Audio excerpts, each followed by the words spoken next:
the agenda, and it's being recorded. So please refer to the last page of the agenda for participation information. Please stand. I pledge allegiance to the flag of the United States of America and to the republic for which it stands, one nation, under God, indivisible, with liberty and justice for all. Please remain standing. Reverend. For a short word of prayer. Father God, we thank you, Lord, for this night, for this beautiful spring day that we've had, the rain you sent us. Thank you, God, for Mayor O'Brien and this city council, how they've worked together. Thank you, God, for the power of choice. We're praying, God, that the choices they make for our city, this great city of Riverbank, that you would give them your wisdom and direction. Let them always make the right choices to make this a better place to live. We ask this in Jesus' name. Amen. Amen. God bless you. You too. Roll call, please. Councilmember Uribe? Here. Vice Mayor Campbell? Here. Mayor O'Brien? Here. There will be no changes to the agenda. Conflict of interest. Any council or authority member or staff who has a direct conflict of interest on any scheduled agenda item to be considered is to declare their conflict at this time. Seeing no conflict, we'll proceed to public comment at this time.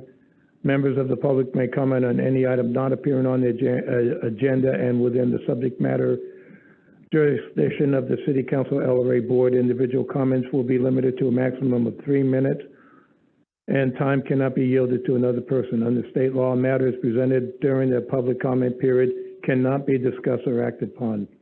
Public comment, please. Sir, you come on up whenever. Go ahead, ma'am. Good evening, council members. My name is Jamie Agers. I live at 7730 McHenry Avenue, Modesto.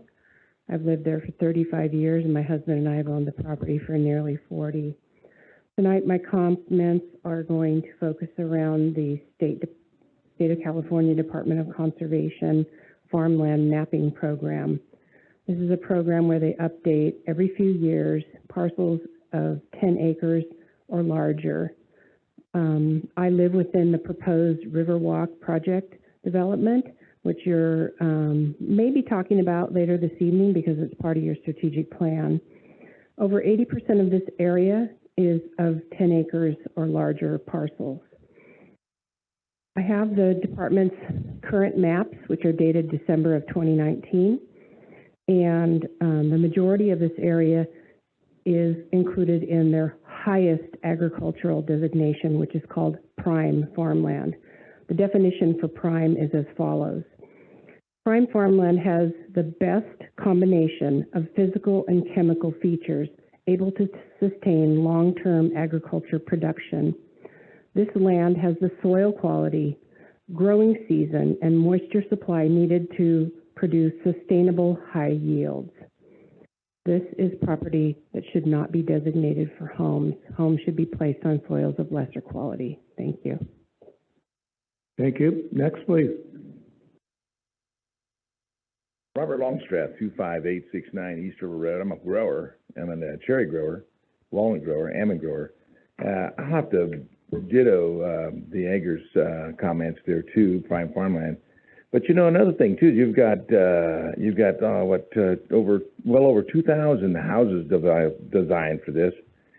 There is a northwest corridor. Looking through your plan, there's no way you're going to connect your west crossroads and this together to that corridor. You're looking at using existing roadways and such to transport, with 2,200 homes, you're going to transport well over 6,000 people, not counting the high density, the commercials, and all the rest of the stuff you have planned in there. That's a tremendous amount of traffic. McHenry is already delayed, behind times. We're not getting improvements there as quick as we should have it. And that's currently the way that all public entities work. We always seem to be behind the eight ball. We get taxed 70, 80 cents a gallon for our fuels, and it's all supposed to go toward roads, but I don't see it in the roads. So we're always behind. I know that in your plan, you've all made plans to make accommodations for urban transport, START things. These are all things you said, well, we're going to work on that. Railroad and things like these. These are all talk. You're going to have to put in there some way to handle this traffic out of this west area of Riverbank. Our corridor, I live on River Road in McHenry. So I'm traveling McHenry every day. I was born in Modesto, raised since I was 2 at Crawford Road and McHenry. I'm using that as a crossroad so you know where I'm coming from. I was raised here. I've been here all my life. I've watched this all grow. And it's the current problem. It's always the same thing. The traffic is not addressed until it's way too late. And then we're always backed up. I'm running a business. This is costing me a fortune to have all my equipment and all my personnel, which I'm sure you're well aware of what personnel and equipment cost today. So this is just a tremendous expense, as well as you're targeting this area here that is of good soil. Now, the other riverbank development that went in right across from the cannery on Atchison, right there below the bridge, I remember one year when we had these really big rains, and I remember watching the water raise in the storm gutters to asphalt level. That was the river on the other side of the dike, subbing in on that side of the dike, and people were moving out thinking they're going to get flooded. Here you are doing it again in another floodplain. So this doesn't make sense. I don't see the organization to it. I'm very disappointed to see this go in this scale. You're talking about these two pieces are almost 2,000 acres going in. Now, Crossroads over there, of course, that's not going to bother me, so I'm going to be biased. But, that's an area where the corridor is going to be. You already have development going in over there. You are planning to expand over there. I understand that. But I don't see it being a good deal to do down here on the river bottom. I'm disappointed to see our area, Escalon, Riverbank, North Modesto, become this metropolitan area, and this traffic becoming a tremendous problem and not having it addressed well, even in the plan as I read it, to connect to the northeast with the northern corridor of Modesto. Do I have any more time? I can keep going. I haven't stopped you. Thank you very much, Mayor. But I haven't heard from you before, so I'll give you a few more minutes. So anyway, as I've already stated, when we're driving down McHenry and we have to wait behind 50 vehicles, and that's the only bridge there, and then we have one more bridge over here, and we have to wait behind 60 vehicles, all our equipment and all our labor is sitting behind that. Our costs go through the roof, and our costs are going through the roof as farmers, as is a horrible situation as is today. So it's a horrible. It's bad to see you put in 6,000 or 7,000 additional people in that corner, and don't have an address for a corridor to go directly in the plan. Thank you, Mayor. Next. My name is Barney Agers. I've been here a few other times. My wife Jamie just spoke about prime farmland. We live within the sphere of where Riverwalk would occur. I oppose it strongly. Riverwalk is not the project for this river bottom land. The acreage is currently serving its single best use, which is ag. It's prime. It can be farmed into eternity. It's what it's meant for. Riverwalk would remove all this groundwater recharge area. It'd pave it over, and daily they would be extracting from the aquifer up to 2 million gallons of water, according to the plan. Much of the project area is in a flood zone. In '97, there was a lot of water in portions of this area. As Mr. Longstreth just said, why would you put homes down there? Residential development should occur on lesser soils. I was over near Rainbow Fields last night. There's a bunch of land out there. the soils on the map that my wife has, they're lesser soils. There's where you should build. To allow Riverwalk to be approved would be a terrible use of land. It would be a terrible decision to allow this to go forward. And it would be an environmental injustice.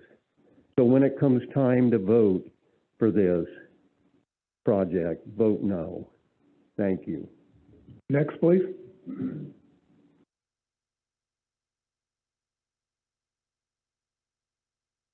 Good evening. My name is Dan Whetstone. I live at 7824 McHenry Avenue. I'm here to voice my opposition to the Riverwalk proposal. I know you guys are getting tired of hearing this from us probably, but we're so important to us. That's why we keep coming back.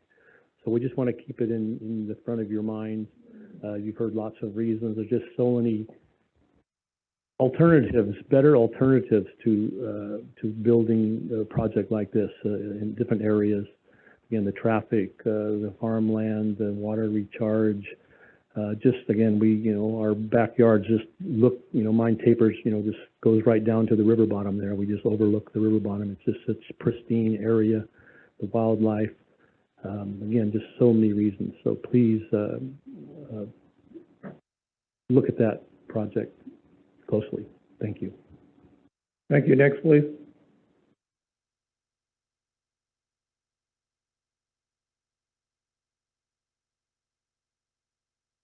Hi, my name is Karen Conrado. I live on Hogue Road. I'm here also to state my opposition to the Riverwalk proposal. Thank you, council members and mayor, for listening to us. You've heard the reasons. They're legitimate, they're powerful reasons to deny this proposal from going forward. And I'll just list them, but you all have heard these reasons thoroughly before. It's productive, fertile prime wet bag land, floodplain land, traffic concerns, infrastructure concerns, river habitat, native fauna and flora, the water removal, the water recharge, the lesser soil that you have available for other housing. Please do vote no as this comes forward in front of you. Thank you. Next, please. Seeing none, I bring it back for presentation. 8-1 strategic plan update.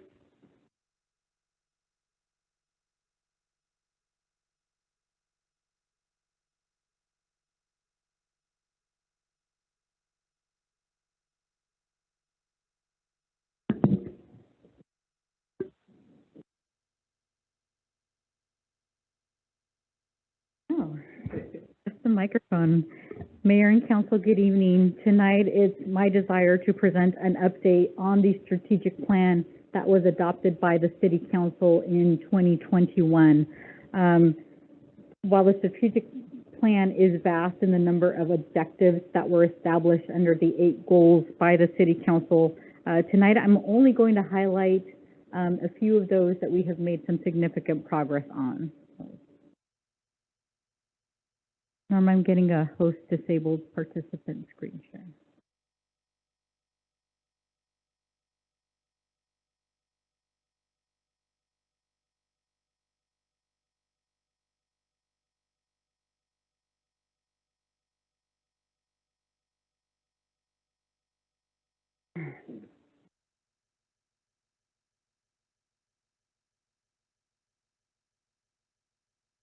So the mission of the City of Riverbank is to provide high-quality professional services and a safe, family-oriented community for our diverse residents to thrive. The vision statement that was established was that the City of Riverbank is a regional leader in a sustainable development, offering a unique, culturally diverse, safe, and welcoming community with a thriving downtown, recreational opportunities for all ages, and sustainable economy that supports our growing population. So the first goal that was established by the City Council was to ensure the city's continued financial stability. So the City Council did establish at mid-year a percentage of our reserves that we will be committing to a 115 trust or other investment options to reduce our CalPERS liability. City Council provided authority for up to $800,000 in that 115 trust. I'm currently working with our financial advisors, NHA advisors, who will be initiating the request for proposals from asset management companies in order to initiate that. So we would hopefully bring that to council by June in order to consider an option. Second, we would continue to seek local, regional, and federal grant opportunities to support city projects, programs, and initiatives, especially those that provide funding for diversity and equity. Lately, we have been successful in attaining state grants, including REAP and PLHA, which also provide for funding for our affordable housing. We've also received SB2 funds that have allowed us to update our municipal codes to allow for streamlined permitting. We've also received our per capita funds from the state for our park projects, and currently we have the Castleberg Park basketball court remodel underway. So we have been very successful in obtaining grants. And then, of course, thanks to Mayor O'Brien, we did receive a $2 million grant that will go towards our transitional housing projects.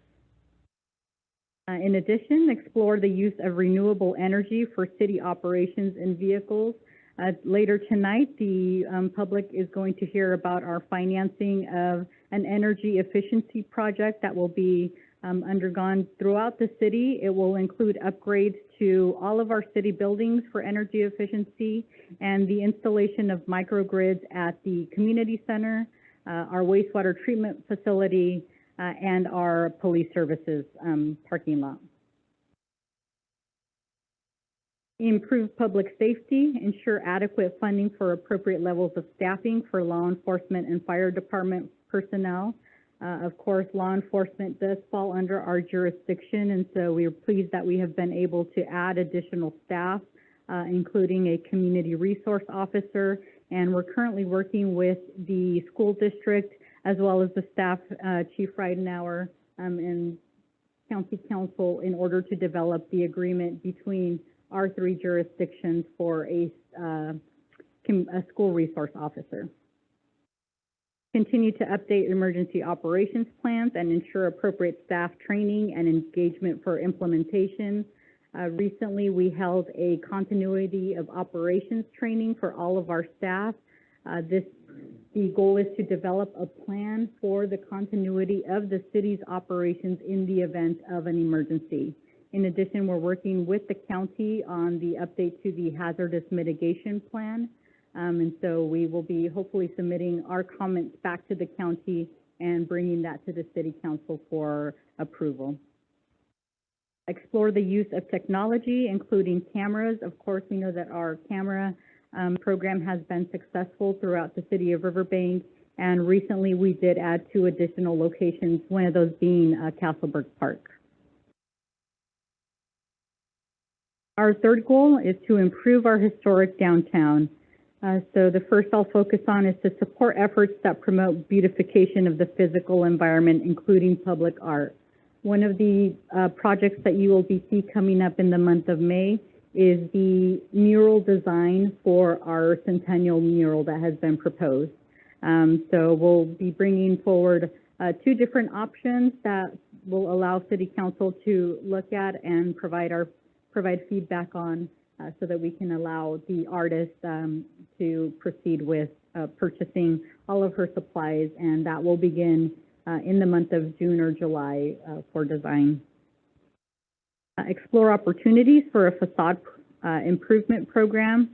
So we have some opportunities to be able to fund this program through our American Rescue Plan Act funds, and so we are looking at best practices to put a program together. Of course, that will be one of the proposals that we'll present in order to develop the funding strategy for our second round of ARPA funds that will be received in August.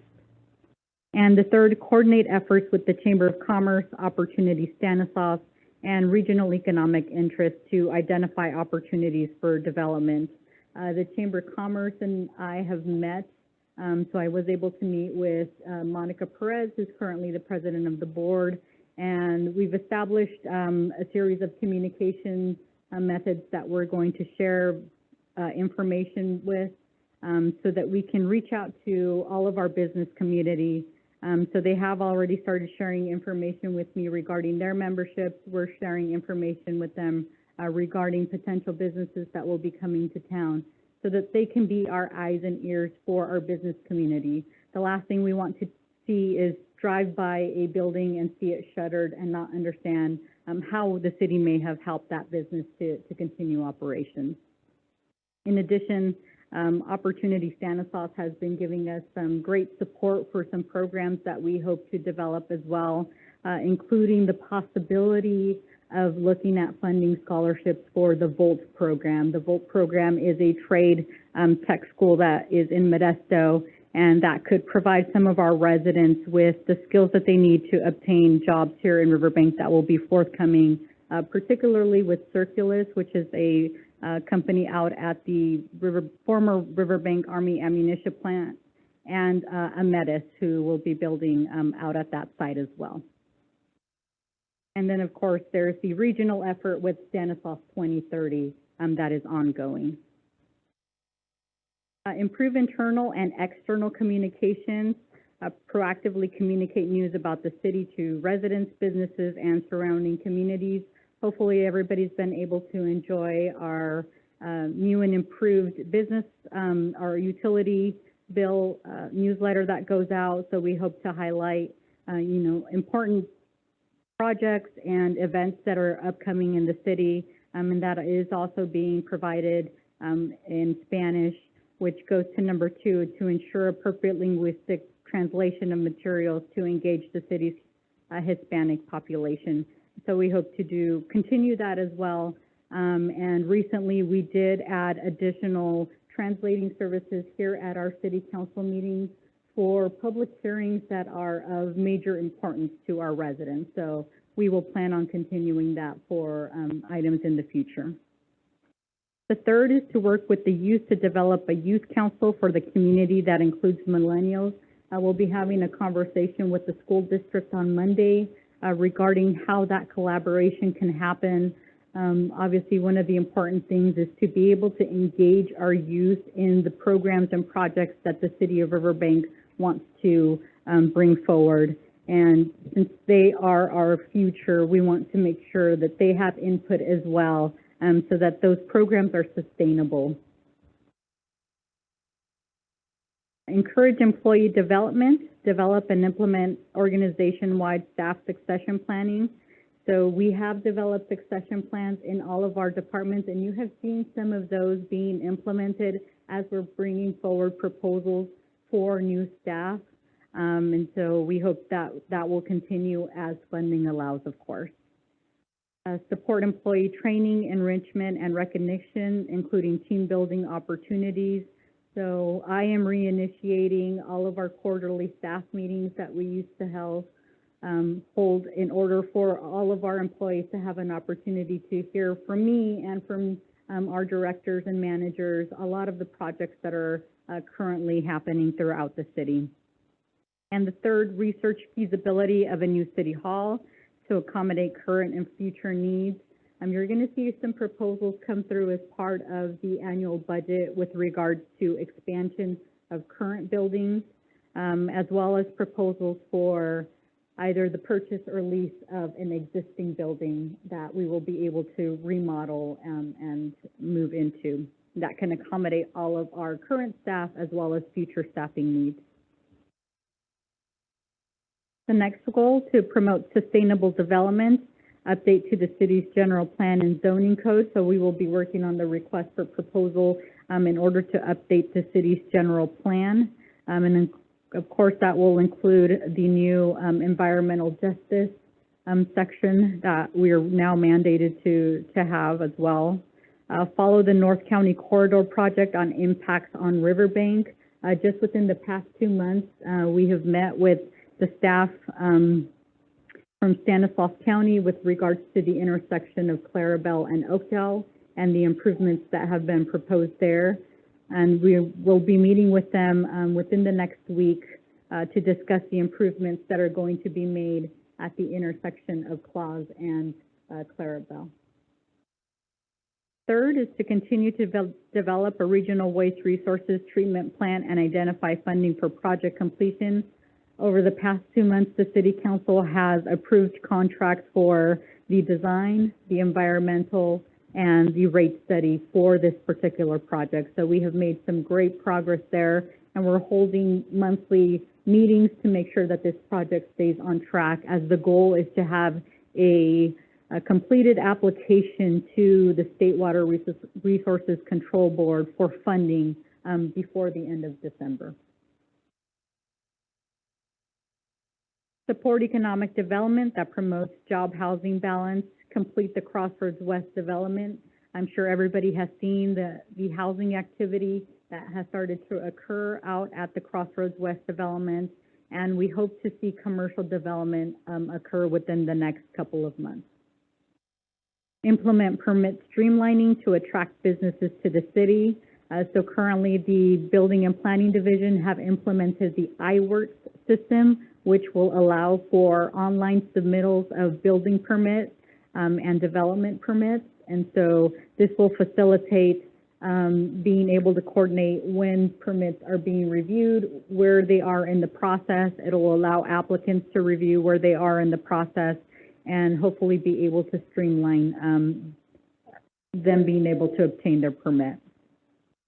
Focus efforts on manufacturing and development businesses. So the City Council, through the LRA, was able to do a lot of great things at the former Army ammunition plant, and so we hope that that will continue into the future. As I mentioned, Circulus and Ametis being two of the more recent businesses, as well as Riverbank Organics.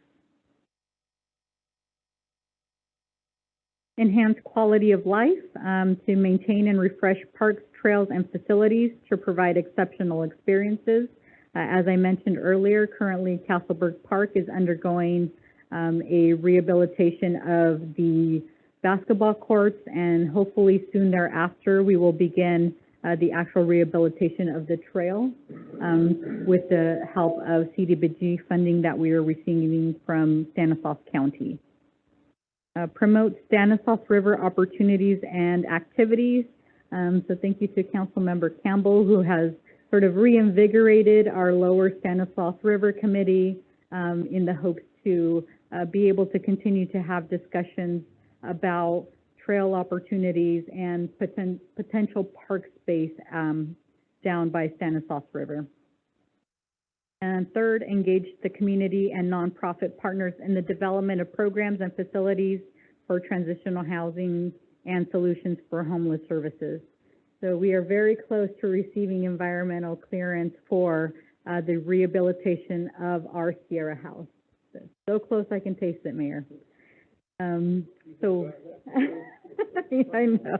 This time I really think we are. So our homeless shelter is going to be designed to be an overnight shelter with a day use facility for our homeless population.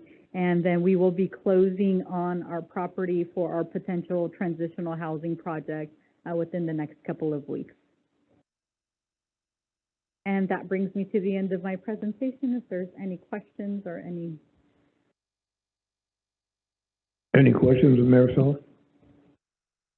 I think we've done a phenomenal job in the way that we have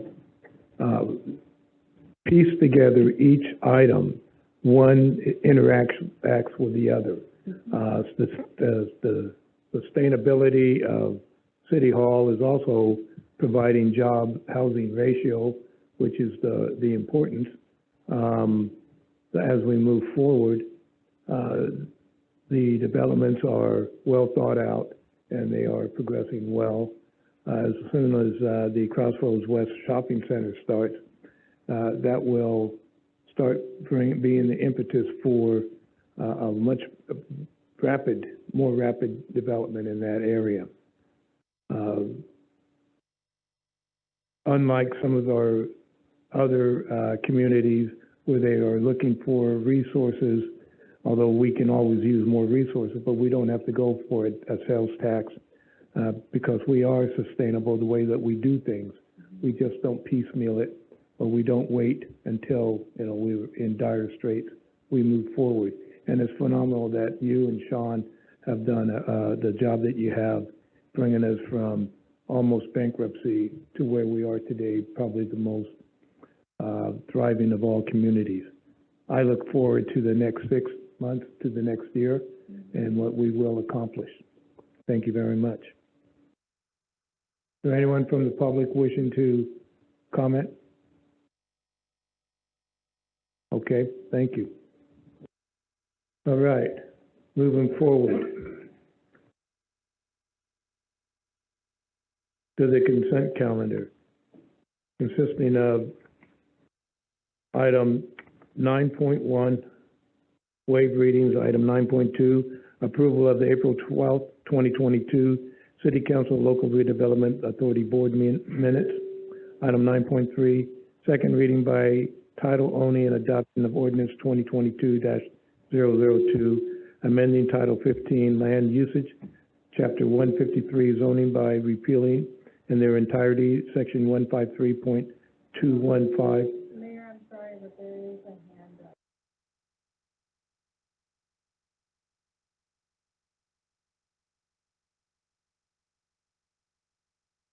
Okay, well, I'll finish this and then if they'll let them respond. Zoning permits, section 153.216, use permits, section 153.1217, variance, section 153.218, appeals in sections 153.219, mobile home permits, and substituting them with new sections 153.1210 through 153.214. Item 9.4, adopt a resolution authorizing the city to implement teleconference public meetings pursuant to Assembly Bill 361, allowing the city to continue the hybrid virtual meeting environment. Is there anyone from the public wish to comment on the consent calendar? Anyone from the council wishing to pull any item or have a consideration? So I'll make a motion to approve the consent calendar as stated. I'll second it. Okay, let's.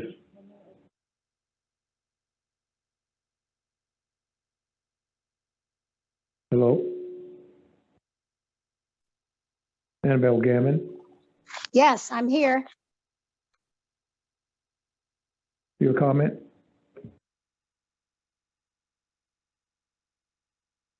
Annabelle, please go ahead and state your comment.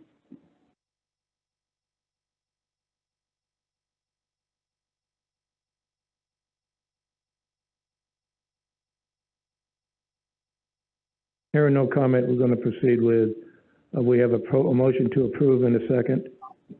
Hello? Hello? We can hear you, Annabelle. Okay, so I'm still reading. Do I still have the floor? On what, are you on the consent calendar? I am on the Riverwalk. I was raising my hands and I wasn't acknowledged after Maricela Garcia presented the strategic plan update. Okay, so you get to comment on what she presented. Yes, that's what I'm commenting on. So if you want to hear it, I will speak it. If not, then it will be published. So here's what it is. The Riverwalk project has still not been approved. The notice of preparation was closed on July the 5th. And up to the present, the draft EIR has not been ready for public comment. This is an assumption that the City of Riverbank Council is assuming that Riverwalk EIR has been certified and LAFCO has already approved the application of Riverwalk. Therefore, This gives an optics to the public that it's already a done deal, and this is not a done deal. Therefore, I'm asking the council to remove Riverwalk from the list of this strategic plan until this is finished. Thank you. So noted. I'm sure it is.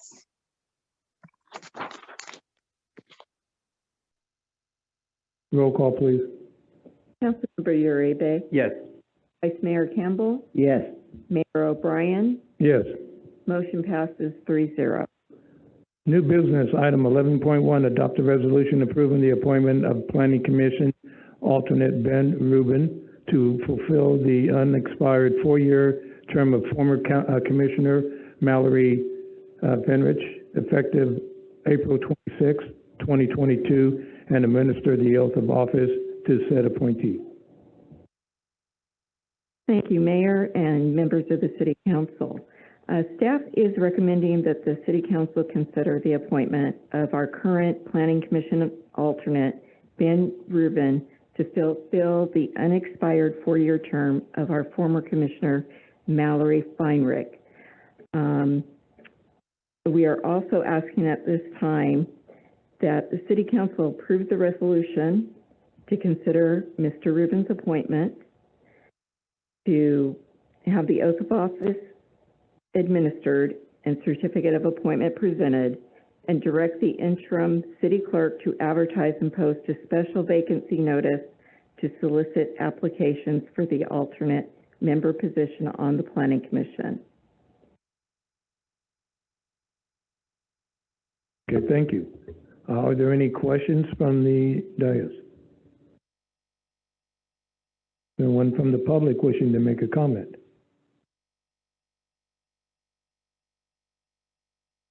Mr. Reuben, you've been on the commission, what, for 2 years now? Okay, so do you accept this appointment? Do you really want it? Based on what we've just recently seen? Okay, all right.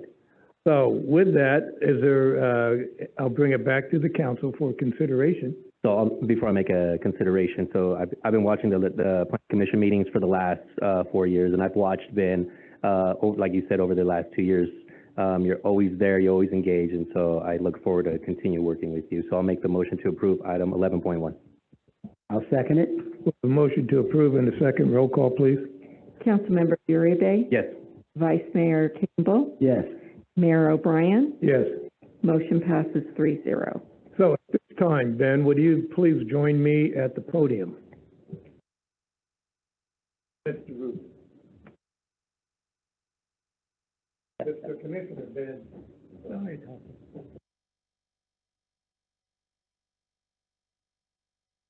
Is this on? Yes, it is. All right. If you will, raise your right hand and repeat after me. I, Benjamin P. Reuben, I, Benjamin P. Reuben, do solemnly swear do solemnly swear that I will support and defend the Constitution of the United States I will support and defend the and the Constitution of the State of California Constitution of the State of California against all enemies, foreign and domestic, against all enemies, foreign and domestic. that I will bear true faith and allegiance I will bear true faith and allegiance to the Constitution of the United States to the Constitution and the Constitution of the State of California, and the Constitution of that I take this obligation freely, take this obligation freely without any mental reservation without any mental reservation or purpose of evasion, or purpose of evasion. and that I will well I will well and faithfully well and faithfully discharge the duties discharge the duties upon which I'm about to enter. which I'm about to enter. Thank you very much, Ben. Thank you. Thank you very much. Yes, okay. All right. Ben, as I said, for the last a couple of years, you have been on the Planning Commission. You've seen where we're going, and you support how we're getting there. Yes. And I know it's going to be a bumpy road in some places, and you have weathered a lot of the comments. So before I give you the floor, I'm going to sign the oath of office and the appointment.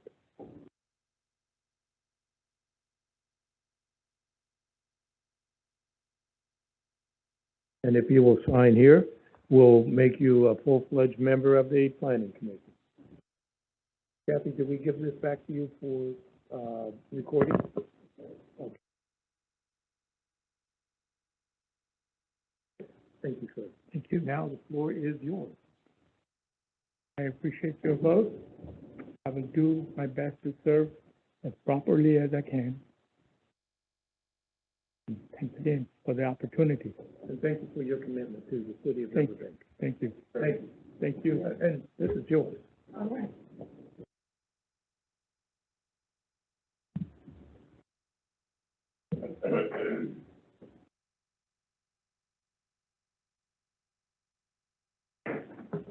That was one of the easier ones to do. Thanks again, Ben.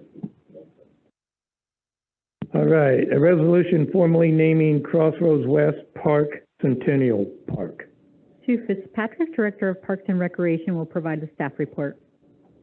Mayor and members of the council, it's been over 10 years since we developed a new park in Riverbank, but back then when we were developing all the Crossroads parks, we had a list of names. That's how we came up with Harless Park and Silva Park and all of those. But the most recent park we've worked on is Countryside Park on the east side that's actually almost ready to open. I think we'll be able to have a ribbon cutting in about 2 months. But as we were working on that, because it was Countryside Development, we called it Countryside and just kept calling it Countryside, and then developed a farm theme for the playground equipment. So that park kind of named itself. But as more parks are coming up, we thought we should talk to council about a protocol for how should we name parks as they come up. Do we want to establish a list and work off of that of people, or do we want to go with what the area is feeling like and talk about that? So that we do need some direction. But the one park that's going to come up before the end of this year and will open is the first park in Crossroads West. And that's going to be right off of Westgate on the south side. And the idea came that maybe it would be Centennial Park, since it's the centennial year. So we wanted to kind of bring that to council as a possible resolution to consider adopting tonight, so we could start calling that Centennial Park. And then actually talk about how should we go further, because we do have some other ones that are going to come pretty quickly after that. You about ready to say something? No, go for it, Mayor. Okay, I do agree that maybe Centennial should be, because it is our 100th year. I do appreciate that, significance of where we are in point in time. Excuse me. For formulating how we're going to name other parks, I believe we should have the full council, maybe in a strategic plan, how we come up with the names, instead of just us three dictating how it's going to be. Unless there's some, desire to name it Uribe Park, I mean. I'll second that one. No, I shouldn't have said that. I agree. Are you finished? Yeah, okay, I'll be finished. I think this fits in with what we're doing with our centennial festivities, and I agree with the mayor that, this will be a good thing, and I also agree with him that what he said about naming parks in the future. I'll just quickly state, I do like the idea of having a strategic meeting just to kind of refresh the list, but I'm okay with it organically coming together like it did for the Countryside Centennial. I think it's fantastic. It's going to open up this year, our Centennial, so it makes a ton of sense. So, yeah, I'm in favor of both. Thank you. All right. Is there anyone from the public? Do you have anything else you want to add? No. You're standing up there. Just fine. seemed like you want to say Nope, something. I'm good. I was just waiting for direction on just come back to council later, or during, I don't know if we have another strategic planning coming up for a while, but. We should have one about, within the next 18 months, and I don't see too many parks being developed if we're doing it in a 10-year increment. No, actually, it's going to be fast forward, I think, so. There will be another park on the east side.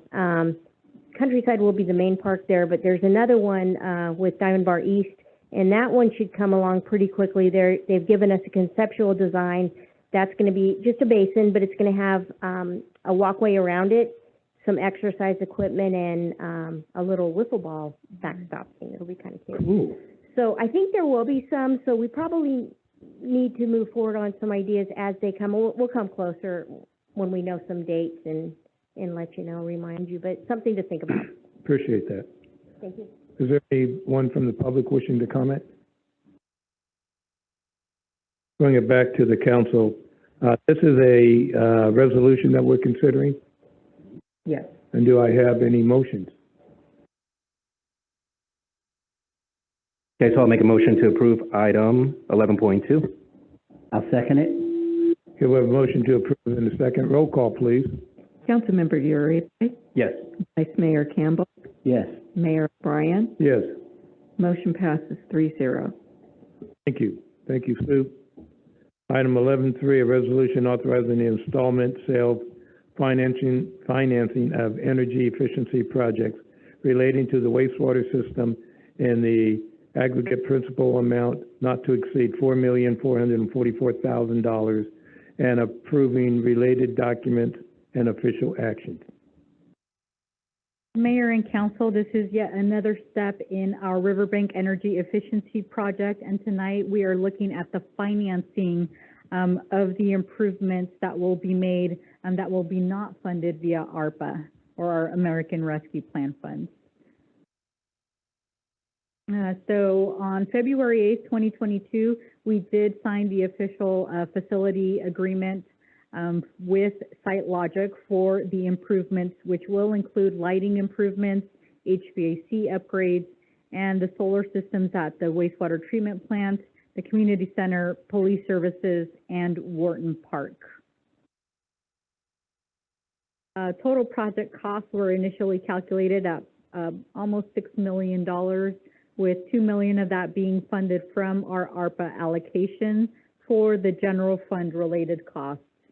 The balance was proposed to be financed via an installment sale agreement that is being presented to City Council today for consideration.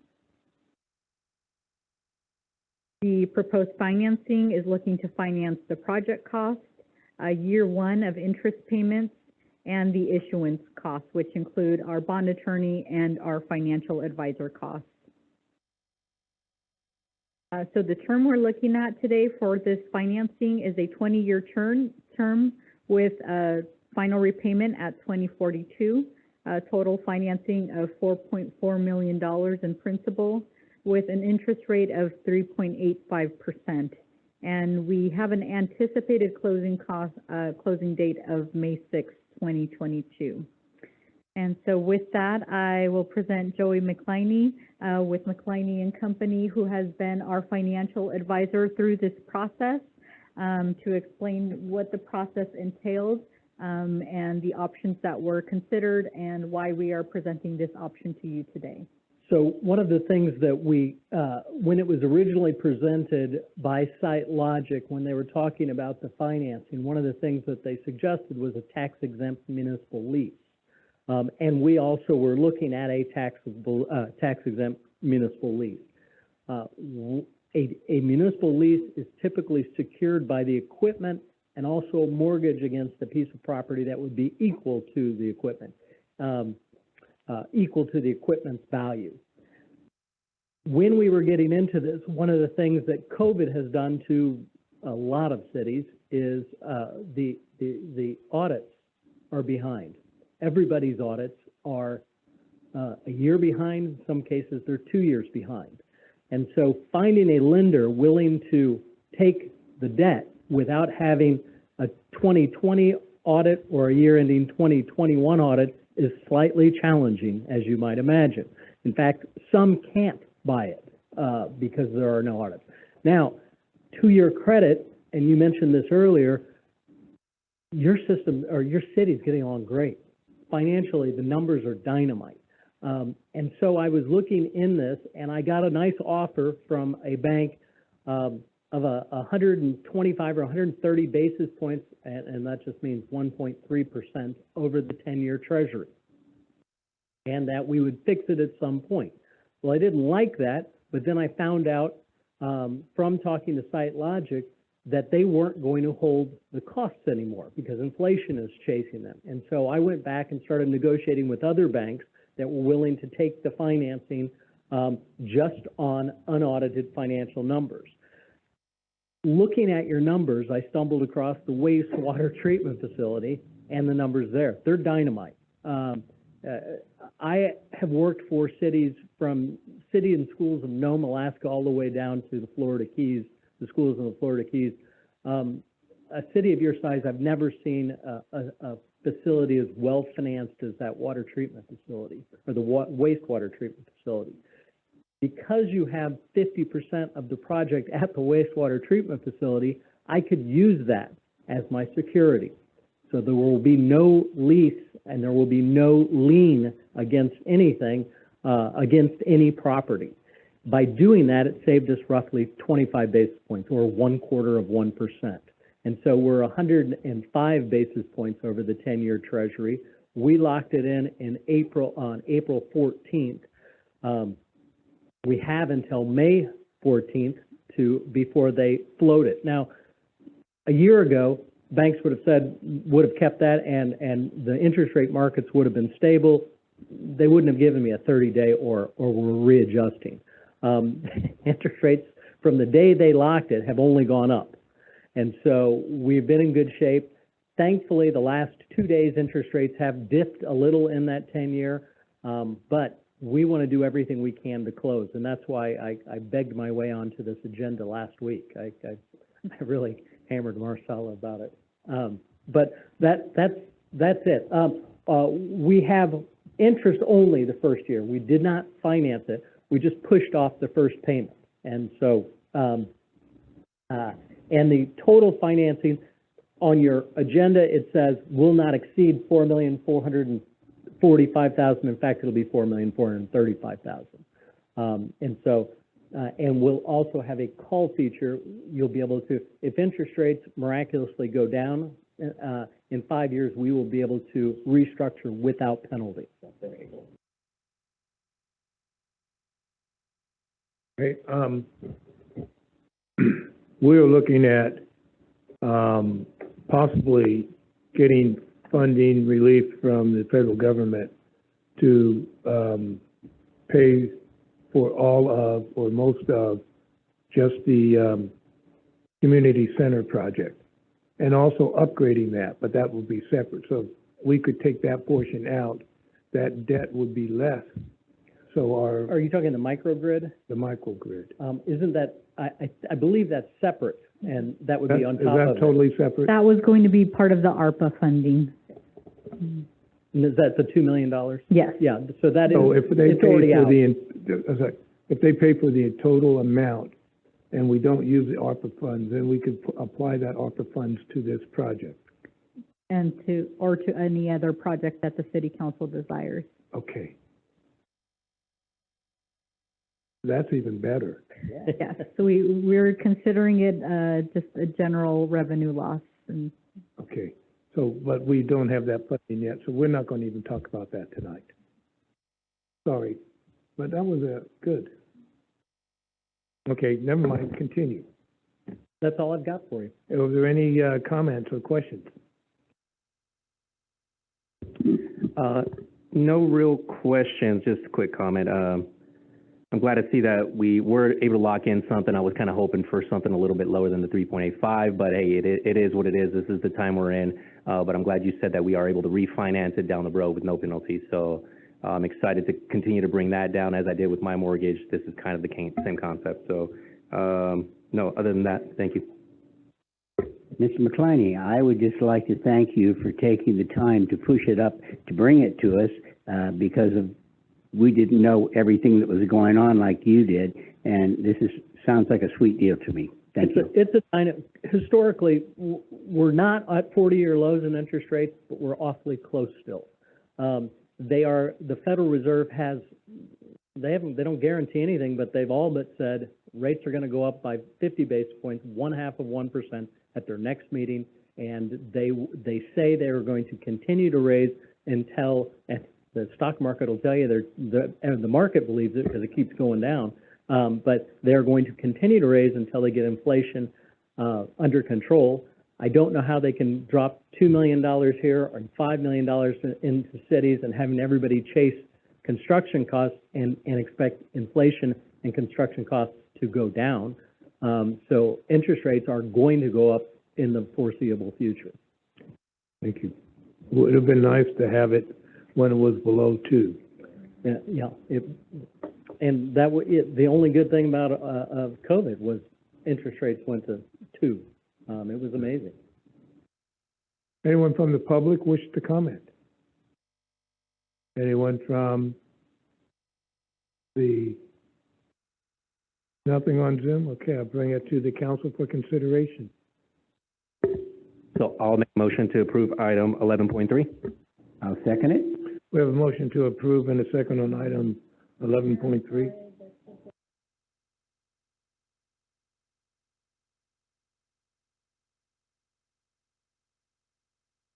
Yes.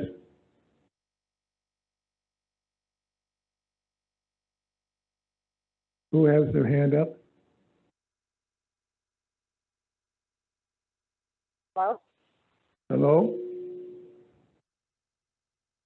Evelyn, go ahead. I just have a question. Can you hear me? Yes, we can. Can you hear us? Okay. On the financial impact, it says the repayment source will be realized from energy savings directly attributed to the wastewater treatment plant.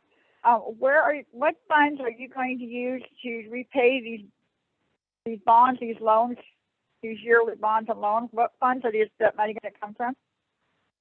It'll be the energy savings derived from the solar and the project throughout the city. The loan, though, will be secured, secondly, by the revenues of the sewer system. And so typically a water system and a sewer system are closed systems financially. You're not able to have access to them for things outside the water and sewer system. Your sewer system is so flush that it made good sense to be able to access it if you ever needed to. But the energy savings, the deferred energy or the cost savings from the solar and the energy retrofits, according to the engineers, will pay for the principal and interest payments. And that So over a 10-year period will... Over a 20-year period. Over the next 10-year period, or cost savings should be close to $9 million. Over the life of the project. Go ahead. So you will not be raising water or sewer rates at any time to pay for this?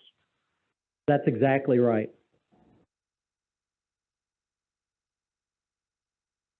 Thank you. Okay, and again, over the next 10 years, we should have a cost savings total of about $9 million. Great. From our Life of the understanding. project, yes.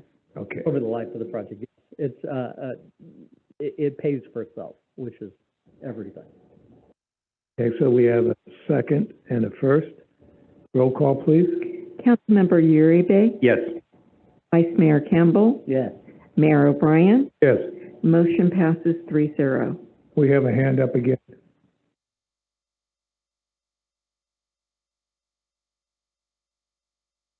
Okay. Thank you. Thank you very much. Thank you for taking the time to be here. I know it's a drive. I would have rather Okay, item 11.4, resolution establishing formal eligibility guidelines for the senior solid waste rate. Good evening, Mayor and Council. Thank you again. This item is related to our discount program that we currently have in place for our solid waste or garbage rates. Those rates were established over 30, or that program was established over 30 plus years ago. So before I started, so that's obviously just an estimate. Currently, the eligibility guidelines are two. You are a senior over the age of 60 or a resident who's permanently disabled. The second is that your monthly income limit can be no more than $1,400 a month, which equates to $16,800 annually. The issue that we're having now is that residents are not able to qualify for this particular portion of our discount program because the income limits have not been adjusted annually. Currently, the discount does provide a $5.85 per month discount. And what we wanted to do today was to be able to propose eligibility guidelines that would mimic our current sewer and water rate discount program, so that those income limits are adjusted annually. And I apologize for it being such a glare there. I didn't realize this color was gonna be not that visible, so I won't use this one again. So we are looking at continuing with it being a senior over the age of 60 or permanently disabled, available to our residential customers. The applicant must be the current account holder. The applicant must live at the address where the discount will be received. Most importantly, the applicant will be considered very low income based on the established income limits by the Community Housing and Community Development Department of the State of California within Stanislaus County. The limits are subject to annual change and will continue to be updated on an annual basis. So currently the income limits in place for a one-person household, the annual income rises to $25,000. For a two-person household, $28,550. Three-person household, $32,100. So that will allow a much greater portion of our residents to be able to apply, and as well they can apply at the same time for our sewer and water rate discount program and be eligible for discounts on all three services. Proof of residence will be required, proof of income will be required, and they'll recertify every 2 years, which our residents currently do with our rate assistance program.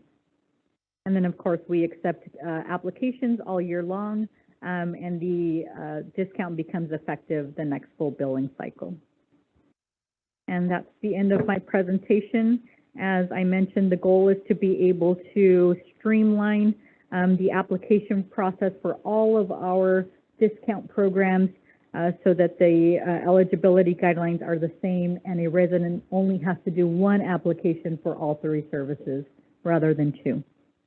And that is the end of my presentation. Should you have any questions, I'll be available to answer. I think that it sounds like a good idea, and I support it. For the income, how does the state align with the census and the IRS? So the state typically will look to HUD income limits and basically mimic those. So they do look specifically at every county and adjust annually based on that. Okay, because I know that the most recent CPI went up to 8.48%, although that's just the CPI. Over the year, it may be, the inflation rate may be lower, but I just don't want people near that income level, just slightly above it, that cannot, we have to give some leeway. There's a top line, but above that may be some gray area that we may need to help on that. So if you say three-person household, a three-person may be two small children. And that, to me, sometimes should be a neutralizer. Now, if it was income, there's a difference. Yes, and in looking at income, we only take into consideration those over the age of 18. Okay. And so looking at whether they're on Social Security, usually residents who apply are already receiving Social Security, whether it's the retirement benefits or disability benefits. Very rarely do we have those that have multiple revenue sources coming in or income sources coming in. But generally, some that have a small pension from a job, they still tend to qualify, usually when it's the two-person household. All right, thank you. Lisa, you had something? No, just a quick comment. Just kind of glad to see the eligibility was expanded to be able to reach more of our residents, more of the, the 60 plus permanently disabled.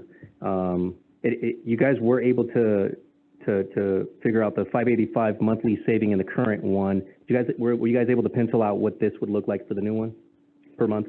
This is actually for the new one. How much savings would it be per month though? Have we kind of penciled that out yet? The $585 is the savings per month. That's the current. That was the current for the proposed.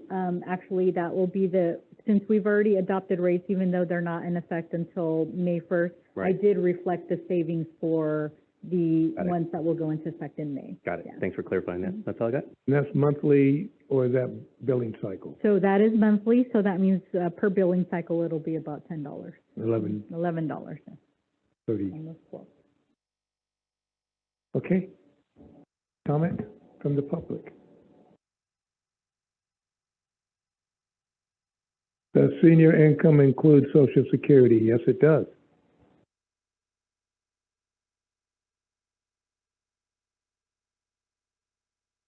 Okay. Did I answer that right? Yes, you did. No, I know. They taxed me on it too. Okay. Seeing no one from the public other than that from Mr. McGinnis, I bring it back to the council for consideration. I make a motion that we accept item 11.4 as so stated. I'll second it. We have a motion to approve and a second on 11.4. Roll call, please. Vice Mayor Campbell, Yes? Councilmember Uribe, Yes. Mayor O'Brien, Yes. motion passes 3-0. Thank you. At this time, staff comments? So Mayor, we've got 3 great events that are coming up within the next couple of weeks that we wanted to make sure our residents were aware of. This Saturday is our Founders Day Carnival from 12 to 5 at the community center. All of the games are free to our residents, and we will have food vendors there as well as other merchant vendors. So we hope everybody can join. In addition, coming up next Tuesday is our downtown market, which will be from 5 to 8, and it will be held every Tuesday in the months of May and June. I believe maybe July. So we will share that information as we receive it. And May 7th, we have our summer concert series, which kicks off at our Jacob Meyer Park. That is from 6 to 7:30, with the first being on May 7th. Nathan Ignacio is the concert that will be held that day. Admission does start at 5, so please come early and bring your blankets and lawn chairs so that you can enjoy. And the last comment I have is just an update to council regarding our sister city. We've been able to make contact with them. All we had was a phone number that we hoped would work, and that did work.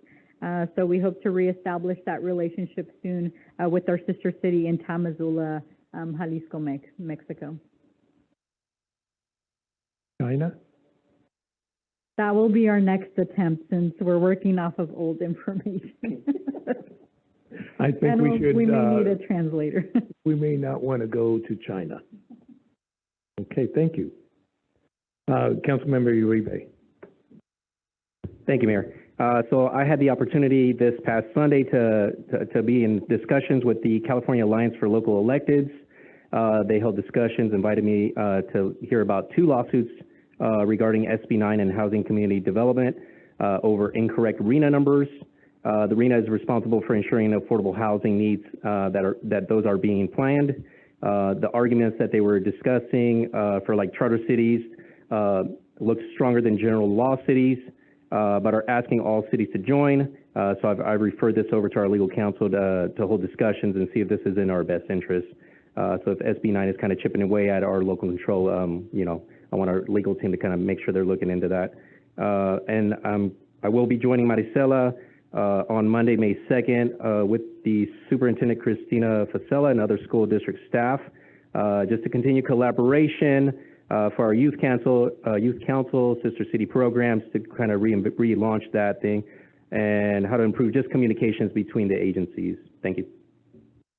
Before I move forward, the intent of the youth council was for all high schools, so we need to include Modesto, That will become forthcoming, yes. because that's how I envision it as we went forward on that. Yeah. Because more than half of the students are in Modesto City Schools. Vice Mayor. I'd like to encourage everyone to attend some of the functions that Mayor Estella, our city manager, just introduced. And I'm also very concerned about what's happening in our society with the gun situation.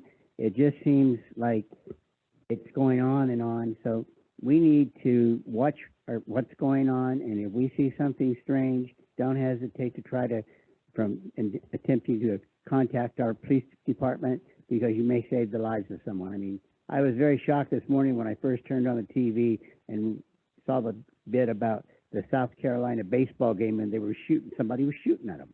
And it just seems every day that that's happening more and more, and we can help eradicate that as citizens. So just keep your eyes open and help out our law enforcement. Thank you. Thank you. First off, this council extends our condolences to Councilmember Darlene Barber Martinez on the loss of her husband. That services will be on Saturday at noon. It may conflict a little bit with our Founders Day, but we'll be attending. And again, our condolences to Darlene and her family as she gets through this difficult time. I have a lot of comments, but my only one that I really want to get closure on a lot of our legal delays that we need to have sped up. You know, our downtown ordinance that we want to do, a lot of our other legal issues that we've been waiting for the last year. We need to get those expedited, Tom, if you can get Doug to get some of those moving. And lastly, with Opportunity Stanislaus, I think that I know you've been working with the mayor, so I'd like to have an event out at the LRA, Riverbank Industrial Complex, to highlight where we're going out there and what that means for the entire region. It's not for the city of Riverbank, although I'd like it to be just that, but it's going to be for the entire region. Okay, thank you. With that, we have our next meeting on May 10th at 2022 at 6 p.m. This meeting is now adjourned.